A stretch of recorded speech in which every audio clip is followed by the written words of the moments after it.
नमस्कार। राम कृष्णश्च भो विप्र नरसिंह शुक्रस्तथा एते पूर्ण अवतारस्य हन्य जीवांश कान्विता। महर्षि पराशर जी कहते हैं कि भगवान श्री राम, श्री कृष्ण, नरसिंह और जो शुक्र अवतार हुए, ये जो अवतार हैं ये पूर्ण अवतार कहलाते हैं। अन्य जो अवतार हैं उनमें जीवांश की अधिकता है। तो सूर्य भगवान का जो अवतार हुआ, सूर्य से जो अवतार हुआ भगवान श्री राम का, और चंद्रमा से श्री कृष्ण जी का, मंगल का नरसिंह से हुआ है और शुक्र का राहु से हुआ है। अर्थात ये जो चार अवतार हुए वो सूर्य, चंद्र, मंगल और राहु से हुए हैं। और इन्हीं चारों ग्रहों को पूर्ण परमात्मा अंश वाला ग्रह कहते हैं।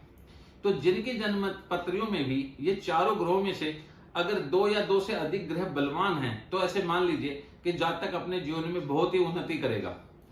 चाहे वह किसी भी स्थिति में ही क्यों ना पैदा हुआ, उसके बावजूद भी अपने जीवन में बहुत ऊंचाइयों को छुएगा, अपने परिवार का, अपने समाज का नाम भी रोशन करने वाला होगा।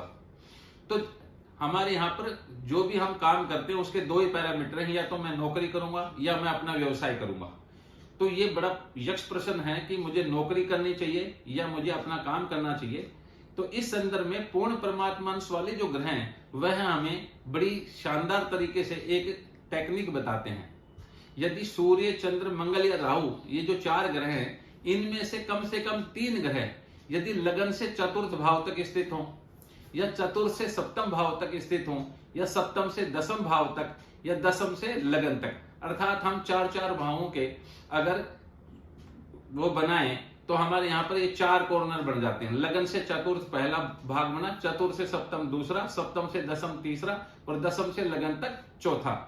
तो यदि इनमें से 3 ग्रह कम से कम अगर स्थित हैं, सूर्य, मंगल, राहु या चंद्रमा में से, तो ऐसा व्यक्ति नौकरी चाहे करता हो, लेकिन एक समय जरूर ऐसा आएगा कि वो अपना व्यवसाय करेगा ही करेगा। तो यह एक बहुत सुंदर योग लगता है कि अगर पूर्ण परमात्मा अंश वाले ग्रहों में से 3 ग्रह सूर्य, चंद्र, मंगल या राहु में से लगन से चतुर्थ भाव तक, चतुर्थ से सप्तम तक, सप्तम से दसम या दसम से लगन तक स्थित हो, तो ऐसे व्यक्ति को अपना सेल्फ बिजनेस करना चाहिए। दूसरा एक और नियम है, अष्टक वर्ग पद्धति में यदि छठे भाव में समुदाय अष्टक वर्ग पद्धति से देखें तो अगर अधिक रेखाएं हैं सप्तम भाव की बजाय, तो ऐसे व्यक्ति को नौकरी करनी चाहिए। यदि सप्तम भाव में अधिक रेखाएं हैं और छठे भाव में कम है तो ऐसे व्यक्ति को अपना बिजनेस करना चाहिए। तो 2 पद्धतियों से हम व्यक्ति को नौकरी करनी चाहिए या अपना व्यवसाय करना चाहिए हम देख सकते हैं। एक और तरीका है इसको देखने का, यदि जन्म पत्री में अत्यधिक धन के योग हों और षष्ठेश जो है वह 6, 8, 12 भावों में स्थित हो, तो ऐसी स्थिति में भी व्यक्ति को अपना व्यवसाय करना चाहिए। तो इसका कारण है कि छठे भाव का स्वामी जितना ज्यादा कमजोर होगा उतना ही नौकरी में उन्नति कम हुआ करती है। लेकिन छठे भाव का स्वामी विपरीत राजयोग बना ले या धनेश और लाभेश से या दसवें से संबंध बना ले तो नौकरी में भी बहुत उन्नति दिया करता है। तो इस प्रकार से हम देख सकते हैं कि ग्रहों की जो पोजीशन है उसके आधार पर कि व्यक्ति को अपना काम करना चाहिए या नौकरी करनी चाहिए।